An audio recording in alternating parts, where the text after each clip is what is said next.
During the period 20 April to 20 May, the Communists launched 2 phases of their expected spring offensive.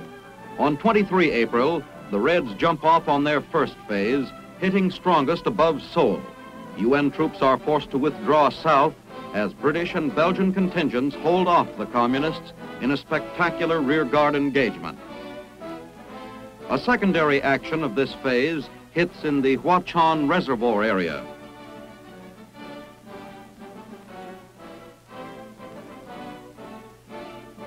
By 30 April, UN forces cease their withdrawal and set up the Lincoln Defense Line a few miles north of Seoul. In the central sector, UN troops withdraw south of the Pukhan River, and in the east, ROK forces pull back to Yangyang. From 1 May to 16 May, there is only minor enemy activity as the Communists build up for the second phase, and UN forces recover some ground north of Seoul. UN air forces strike at targets of opportunity. The second phase begins on 17 May with the heaviest attack in the central sector southwest of Inji and east of Chonchon. Heavy casualties are inflicted on the Reds in this area. On 20 May, the UN forces shorten their line north of Seoul, strengthen positions in the central sector, and move to plug a gap caused by the collapse of 2 ROK divisions.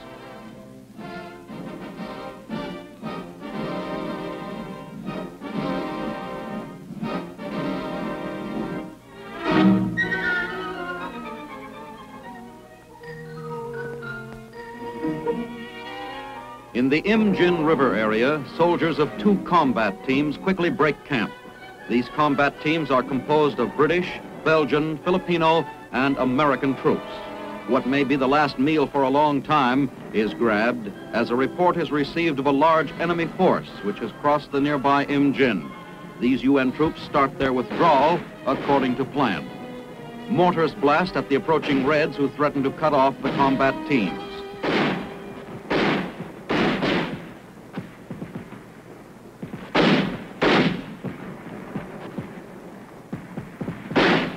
The withdrawal starts south, down the main highway that passes through Uijeonbu to Seoul. Hit by an enemy shell, this UN truck tractor burns. Due to machine gun and mortar fire from infiltrated enemy troops, the convoy halts. Men take cover and wait until the way has been cleared.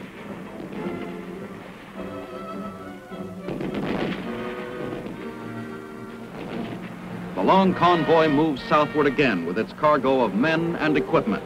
The communist offensive was expected, and nothing of use is left behind.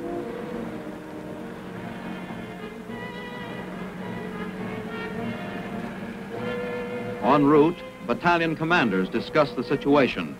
In Uijeonbu, a sign aptly states the result of war's devastation on the town. Tanks and trucks race through the battered town to pick up units of the combat team, which are redeployed in new defense line south of Uijeonbu. Later, a battalion of infantry plods wearily through the rice paddies. After fighting off the Chinese all through the night, they slog through the pelting rain to new defensive positions. Their fatigue is apparent in every step. A little more water doesn't seem to matter much as they wade a swollen stream.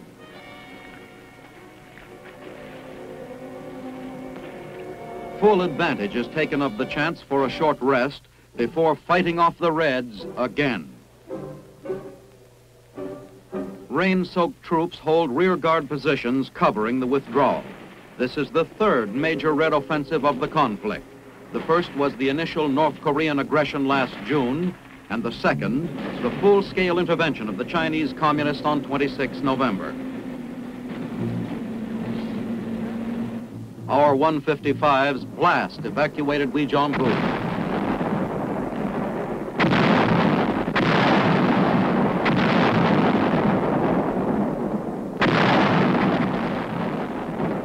Withdrawal continues as UN firepower takes a terrible toll of Chinese.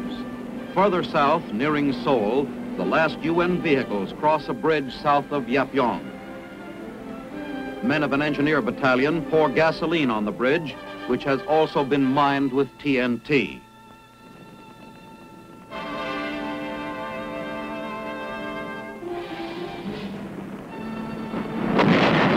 The bridge is destroyed. Communist human sea tactics against our superior firepower is costing them dearly for each mile they advance.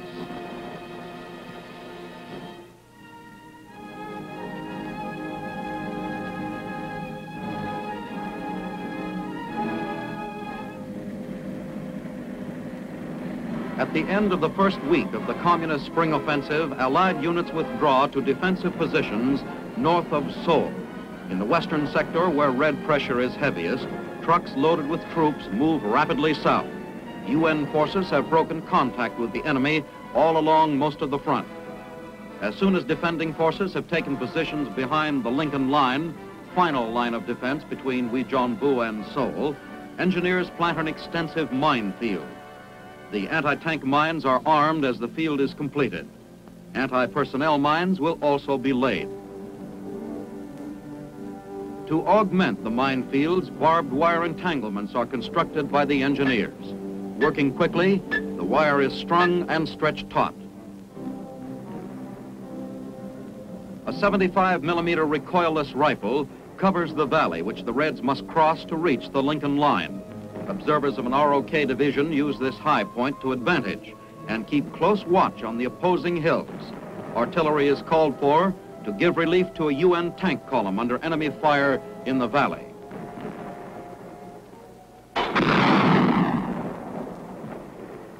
HE shells blast the distant hills, giving support and cover to the withdrawing tanks. The armored patrol is returning to the Lincoln Line after contacting 2 Chinese battalions. Tanks wait in emplaced positions to add their forceful punch. In the heart of Seoul, on the grounds of the Capitol building, 155 howitzers fire a sharp warning at the advancing Chinese.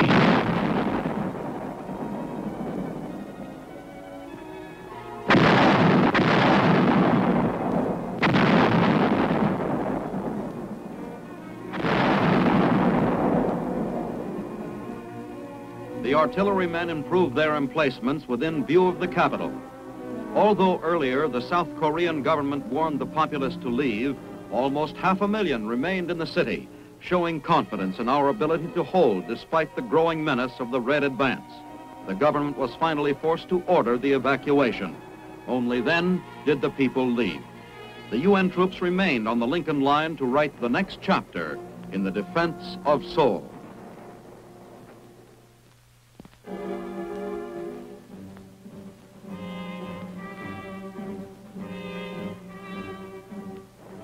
Troops of the UN forces move along a barbed wire barricade on a ridge near the town of Tokso, part of the line of defense against the communists in this sector.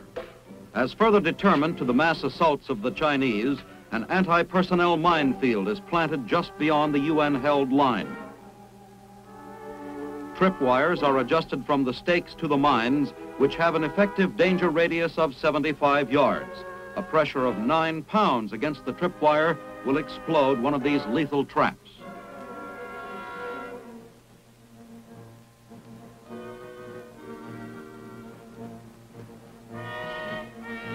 Until the field is completely sown, each wire is marked by a lightweight plate.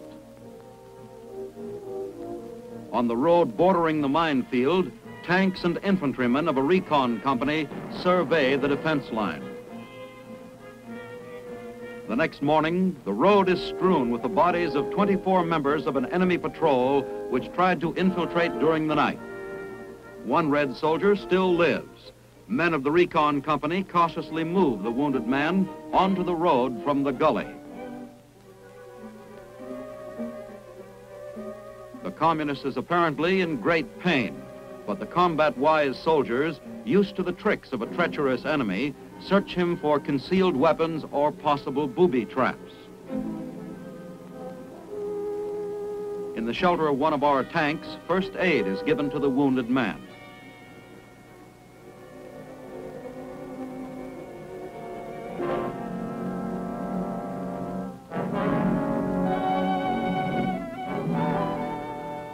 Just north of Seoul, Allied planes smashed Chinese columns massed for an attack a scant 1,000 yards beyond our main line of defense.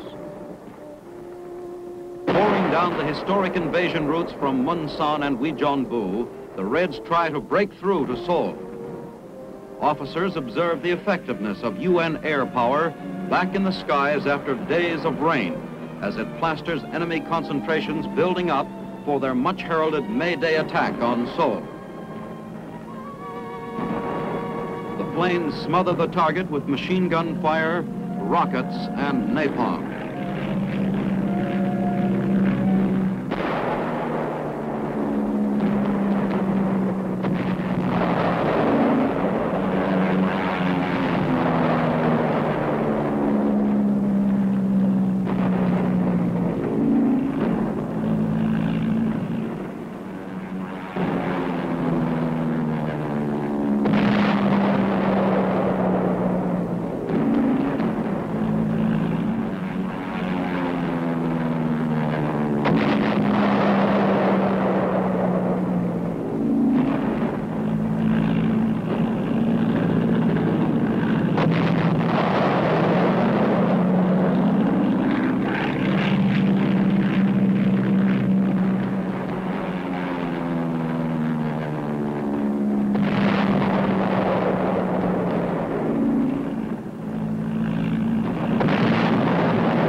Infantry adds its voice.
Not even the fanatical communists can stand against this sort of coordinated defense. With the full Allied power shattering their formations, the enemy's planned May Day offensive is stalled before it starts.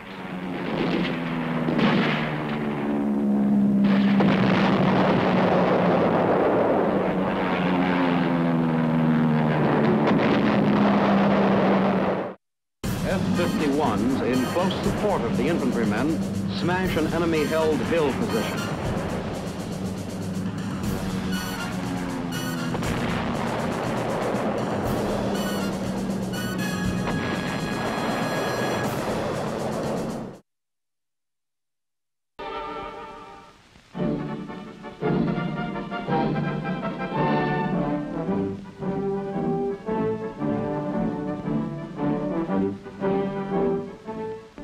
By 20 May, the second phase of the Red Spring Offensive has been thrown back along the entire front, with the last gap closed on the eastern front near Hangyi by 24 May. The UN counterattack is launched immediately, driving the communists in full retreat. By the beginning of June, the pursuit, spearheaded by armored columns, has carried the Allies across a 38th parallel into North Korea, where the enemy braces and halts their retreat, forming a defense triangle anchored at Chorwon, Kumhwa, and Pyongyang.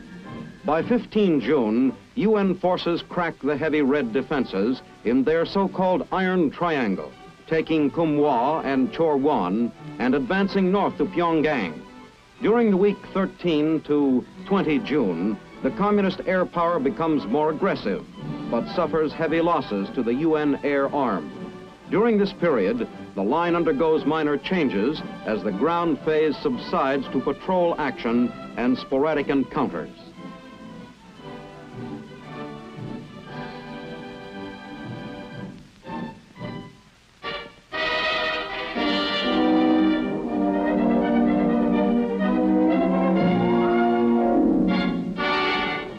units push northward along the entire front as the tide of battle changes decisively in Korea. A tank infantry force takes up the pursuit of the exhausted Reds, who bogged down in the second stage of their unsuccessful spring drive. The enemy, who has suffered huge losses in men and materiel, is retreating toward North Korean mountain strongholds. Withdrawing along a front of more than 100 miles, Red units find themselves under constant attack from the well-organized UN troops. Enemy lines of supply and communication are placed under continuous aerial and artillery bombardment. Here, the infantrymen prepare to blast the Reds from still another hilltop with coordinated fire and high explosive shells.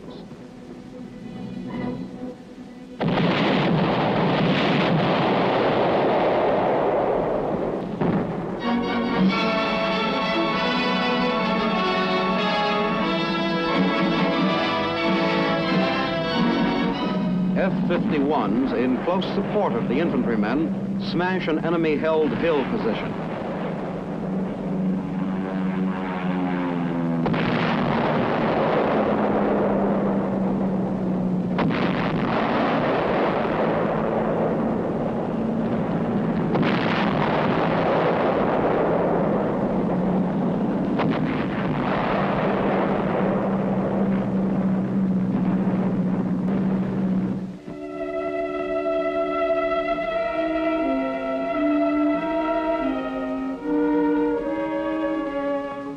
Muddy roads hamper the UN ground forces as they continue their offensive.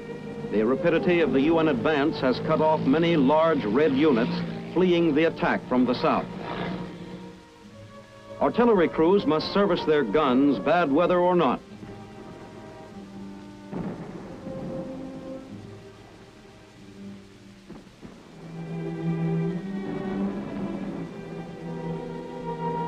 This unit, temporarily isolated from its supplies by a washed-out bridge, waits patiently while ammo is in the process of being delivered to its frontline position.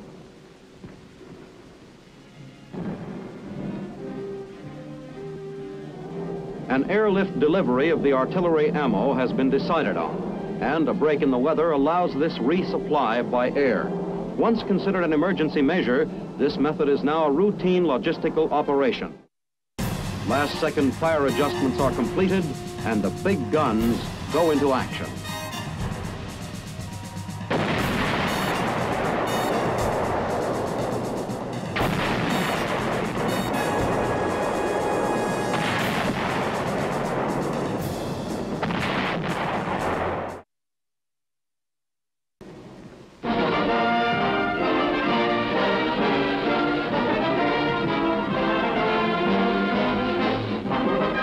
An artillery battery prepares for a fire mission to aid UN forces in their counterattack. The men assemble a newly arrived shipment of 155mm howitzer shells for their powerful weapon. Each shell weighs 97 pounds. After stacking the shells, fuses are screwed on. The breech block is carefully cleaned and oiled during the lull between fire missions. This outfit has fired over 130,000 rounds in support of infantry, expending over 6,240 tons of shells. Here, the artillerymen adjust the equilibrator springs to balance the muzzle. Acting as a team, the men move swiftly to load the pieces. Last-second fire adjustments are completed, and the big guns go into action.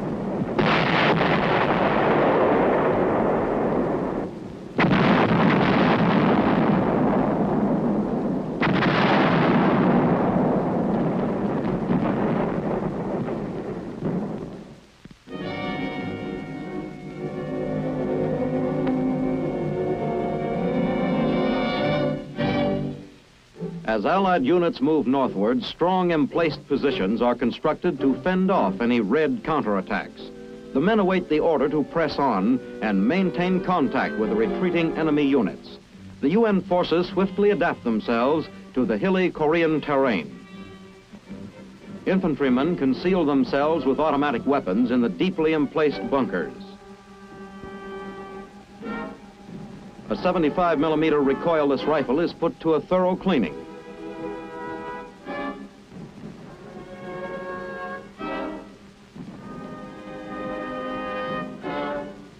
Lieutenant General Frank Milburn visits front areas, getting a first-hand view of the pursuit of the fleeing Reds.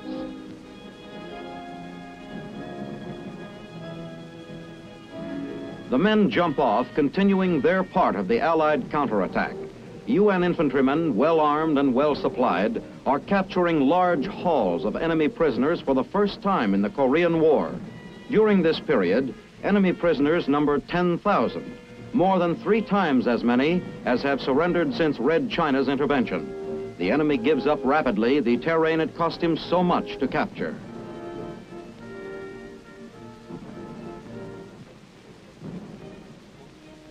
The advance continues as mine detector teams search for mines scattered in the roads and paths by the somewhat disorganized foe.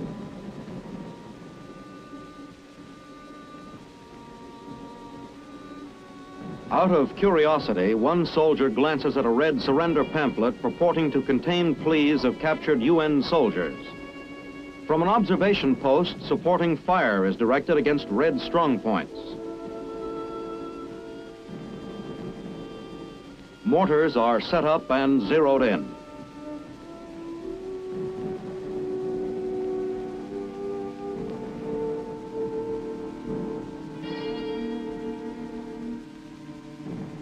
The troops strike another heavy blow against the retreating enemy.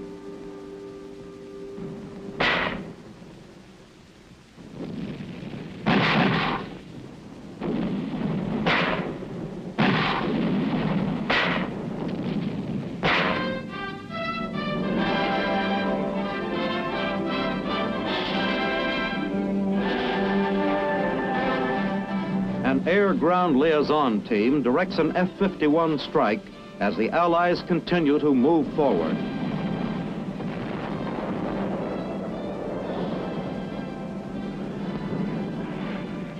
Talking directly to the pilots, the ground unit helps the planes pinpoint the target.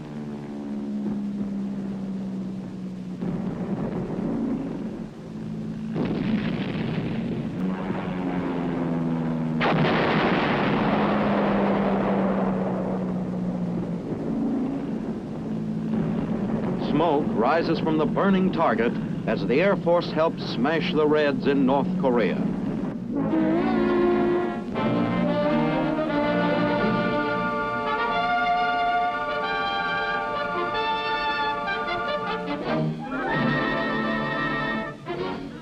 As the UN attack continues, Allied troops open fire with machine guns on an enemy-held area. The fire is directed against a small house that harbors the enemy.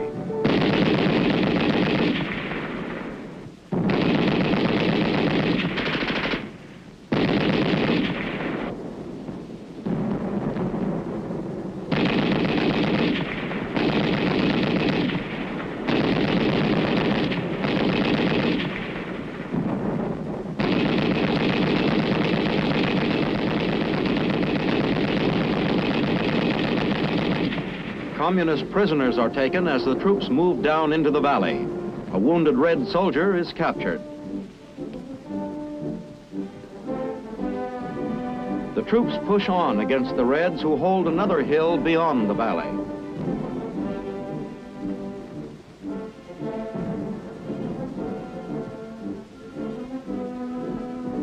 A powerful hail of steel is thrown into the enemy hill positions by quadruple-mounted 50-caliber machine guns.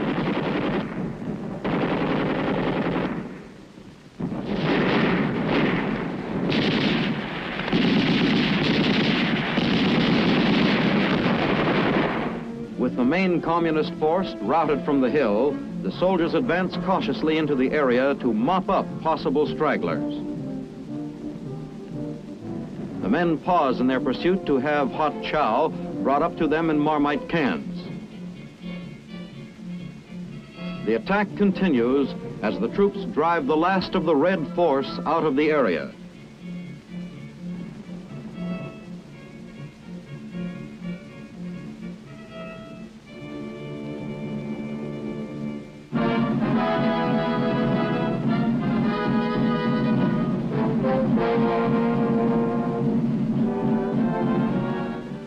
A Navy rocket ship loads ammunition for a night mission against Wonsan, North Korea.